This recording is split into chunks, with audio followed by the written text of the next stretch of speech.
मंजली दीदी के यहाँ आए 3 दिन हो गए थे। सुख सुविधाओं से भरपूर जीवन, शानदार बंगला, लेकिन हर जगह सीलन एक अजीब सी गंध कुछ ऐसी की जिसमें सांस लेना मुश्किल हो रहा था।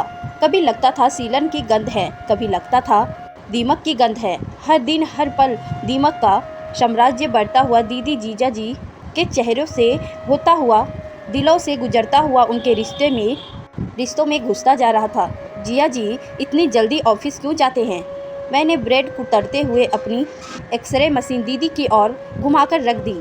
हाँ दीदी का संक्षिप्त जवाब, जो बात को आगे ना बढ़ा सके। आते भी देर से हैं, हमेशा या आजकल ही। मैं आज पीछे हटने वाली नहीं थी। हमेशा कहीं दूर देखते हुए एक और छोटा सा जवाब आया। ये मेरी बहन नहीं थी जो मेरे सामने बैठी थी। मेरे लिए अब बात घुमाना मुश्किल हो रहा था और बात करना भी। दीदी क्या है ये सब? कैसे रहते हो आप और जीजू? नहीं जीजू ठीक है, आप ही हो ऐसी। मैंने जानबूझकर कुरेदा। क्या है जो पकड़ में नहीं आ रहा है? हाँ मैं ही ऐसी हूँ, स्पष्ट स्वीकारित। ये मेरे लिए अप्रायश्चित था। मंजली दीदी को मैंने हमेशा आग का मानवीकरण ही माना। तेज तरह प्रखंड बुद्धि की, स्वाभिमानी, आत्मनिर्भर, और आज ये आत्म की मुद्दा में एक तीर और बचा था मेरे पास, वो भी चलाकर देखना चाहिए। सच में आप ही ऐसी हो, तभी ऐसी मनुष्यत फैली रहती है। घर में बड़ी दीदी के यहाँ का माहौल अलग है। सब कुछ महकता चहकता, कितना हंसी मजाक चलता रहता है दोनों के बीच। वहाँ मेरा ज़्यादा मन लगता है। आखिर पंकित बोलते हुए मुझे लगा, बात जानने की जिद में दीदी का मन तो नहीं दुखा गई मैं? सही कह रही हो दीदी, दीदी का यहाँ माहौल अलग है। जीजा जी बहुत प्यार करते हैं दीदी को। ये बात कहते हुए दीदी ने चाय का एक घूंट भरा। चाय की भाप उनकी आंखों में उतर आई थी। दी मुझे नहीं बताओगी? मैंने उनका हाथ पकड़ लिया। प्यार वाली बात कहाँ से आ गई आपको भी तो? जीजू नहीं रे, दीदी ने मेरा हाथ सहलाते हुए कहा। ये मुझे प्यार नहीं करते। मैं अवाक रह गई। इतनी बड़ी बात दी इतनी सहजता से कैसे बोल गई?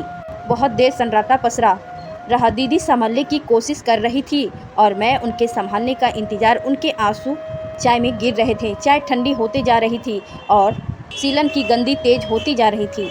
आपने कभी उनसे पूछा नहीं? मैंने बहुत कोशिश करके ये 5 शब्द रखे। इसमें पूछने जैसी क्या बात है? कारण मुझे पता है। दीदी ने मेरी ओर देखते आंसू पोंछी। और जानती हो, पति कभी भी अपनी पत्नी को नहीं, उसकी दुर्बलता को प्यार करता है। दुर्बलता उसके अंग को दृष्ट करती है। वो कुछ ऐसा महसूस करता है जैसे एक अंधे को हाथ पकड़कर सड़क पार कर रहा हो। मैंने झटके से हाथ पीछे खींच लिया।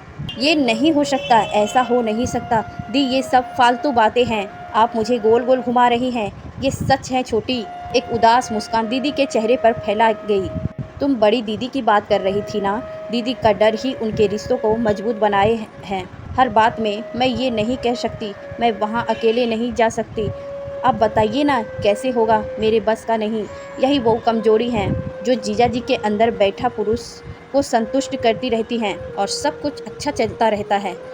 तुमने सुना नहीं, जब भी सब लोग इकट्ठा होते हैं जिया जी अपनी उपलब्धि वाली फाइनल खेल कर बैठ जाते हैं। बीए करके आई थी हमने, एमए कराया या फिर कार चलाने में हाथ पैर कांपते थे। इसके हमने खूब प्रैक्टिस कराई। एक पुरुष अपनी स्त्री को अपने ऊपर निर्भर डरी हुई अपाहिज रूप में ही स्वीकार कर पाता है, प्यार कर पाता है। और अगर स्त्री अपाहिज नहीं है तो? दीदी की आवाज़ कांपने लगी थी। मैंने उनका हाथ कसकर पकड़ लिया। अगर स्त्री अपाहिज नहीं है तो? मैंने अपने स्वर में भी कंपन महसूस किया। तो वो बहुत जल्दी ऑफिस जाता है और बहुत देर से घर आता है। दीदी पथराई आंखों से मुझे देखते हुए बोली। और समझ में नहीं आता है कि पूरे घर में गंध सीलन की है या दीमक की।